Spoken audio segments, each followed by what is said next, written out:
عزیز دوستوں، کل ایک انتہائی افسوسناک واقعہ جہلم میں پیش آیا۔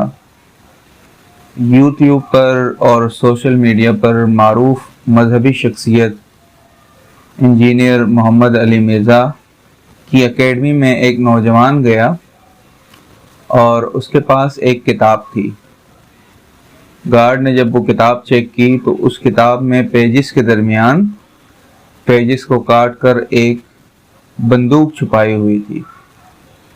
گارڈ نے فوراً اس نوجوان کو گرفتار کر لیا۔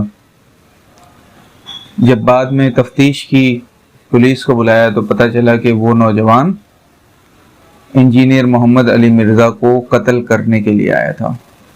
عزیز دوستوں، یہ انتہائی افسوسناک بات ہے کہ جہاں بات ہم دلیل کے ساتھ کر سکتے ہیں، استدلال کے ساتھ کر سکتے ہیں، وہاں لوگ ایک دوسرے کو قتل کرنے کے لیے تیار بیٹھے ہیں۔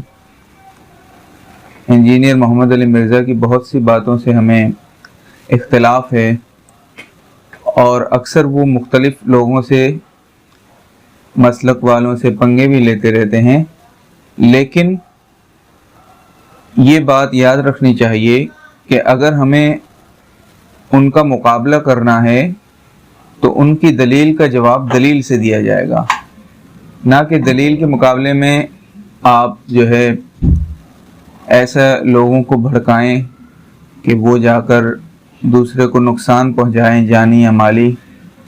تو ان چیزوں سے ہمیں بچنا بھی ہوگا اور لوگوں کی تربیت بھی کرنی ہوگی۔ اللہ کا شکر ہے کہ کوئی ایسا حادثہ نہیں ہوا اور ہم امید کرتے ہیں کہ انشاءاللہ ایسا حادثہ نہیں ہوگا۔